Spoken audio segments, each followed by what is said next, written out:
دو ایسے گناہ جن کا قبر میں سخت عذاب ہوگا۔ گناہ تو گناہ ہوتا ہے، چاہے چھوٹا ہو یا بڑا، کبیرہ ہو یا صغیرہ، لیکن دو گناہ ایسے ہیں جس کی وجہ سے آپ کو قبر میں سخت عذاب ہوگا۔ وہ کون سے ہیں؟ ہمارے پیارے نبی حضرت محمد صلی اللہ علیہ وآلہ وسلم نے ارشاد فرمایا کہ وہ ایک قبر کے قریب سے گزرے تو دو قبریں تھیں۔ آپ صلی اللہ علیہ وآلہ وسلم نے فرمایا کہ ان دونوں میں عذاب قبر ہو رہا تھا۔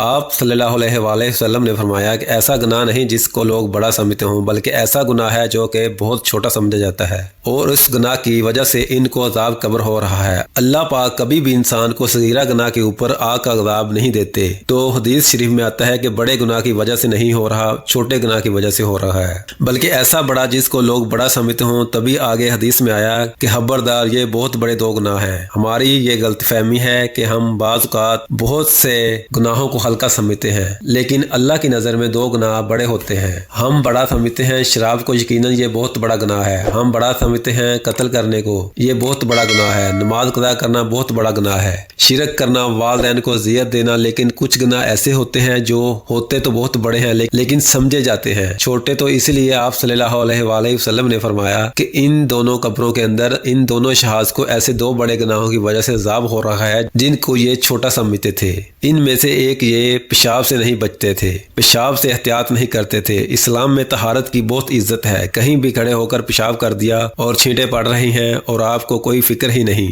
ایسے نہیں۔ رسول پاک صلی اللہ علیہ وآلہ وسلم نے ارشاد فرمایا کہ ان کو یعنی ایک شخص کو عذاب کیوں ہو رہا ہے، یعنی پیشاب سے بے احتیاطی کی وجہ سے۔ اسلام ہمارے اندر کی صفائی اور باہر کی صفائی پر بہت زور دیتا ہے، لیکن ایک بات خوب یاد رکھیں، آپ طہارت کے معاملے میں کہیں شک میں نہ پڑ جائیں۔ واش روم کے اندر اتنا تھوڑا سا خیال کریں کہ آپ کو چھینٹے نہ پڑیں، اتنا زیادہ نہیں کہ آپ واش روم سے نکل رہے ہوں اور سوچے کہ کہیں آپ کو چھینٹے تو نہیں پڑ گئیں۔ بس اتنی احتیاط کافی ہے کہ واش روم میں بس ایسا نہ ہو کہ آپ لوگ فہم میں پڑ جائیں۔ احتیاط کریں کہ بالکل کھڑے ہو کر پیشاب کرنا یہ بالکل غلط ہے۔ جو لوگ ایسا کرتے ہیں ان لوگوں کو روکا گیا ہے اس عمل سے کہ بہت باریک باریک چھینٹیں اگر آپ کو پڑ جائیں تو علماء کہتے ہیں کہ وہ آپ کو معاف ہے، کیونکہ ان سے بچنا ممکن نہیں ہے۔ دوسری قبر میں جو شخص دفن تھا، اس کے بارے میں حضور محمد صلی اللہ علیہ وآلہ وسلم نے فرمایا، ادھر کی بات کو ادھر کہہ دیتا تھا اور ادھر کی بات کو ادھر کہہ دیتا تھا، اس پر اسے عذاب قبر ہو رہا ہے۔ اسے تو فائدہ نہیں ہوگا، ساس کو بتائیں گے تو فوراً انکوائری ہوگی، سیدھا جا کر کس کو بتاتی ہوں؟ ساس کو بتاتی ہوں۔ پولیس کو بتا دو، خدا کی قسم اتنا بڑا مسئلہ نہیں ہے، لیکن ساس کو بتا دیا تو بس وہ پہلے ہی جلی بنی بیٹھی ہے۔ اللہ پاک قرآن مجید میں فرماتے ہیں، لوگ اکثر جب سرگوشی کرتے ہیں، جبکہ چپکے سے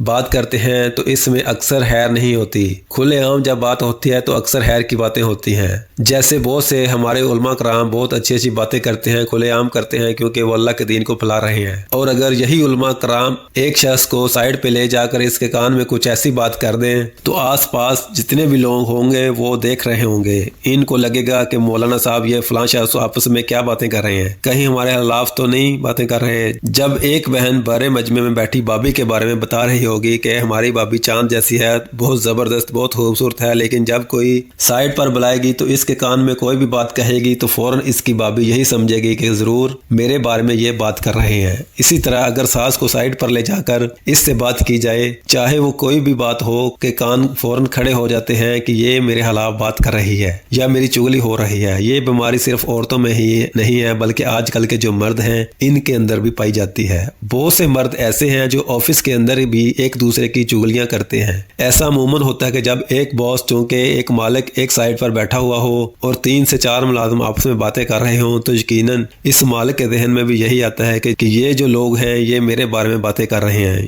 یا میری برائی کر رہے ہیں۔ حضرت ابو سعد اور حضرت جابر بن عبداللہ رضی اللہ تعالیٰ عنہ روایت ہے کہ رسول اللہ صلی اللہ علیہ وسلم نے ارشاد فرمایا کہ غیبت کرنا زنا سے زیادہ برا ہے۔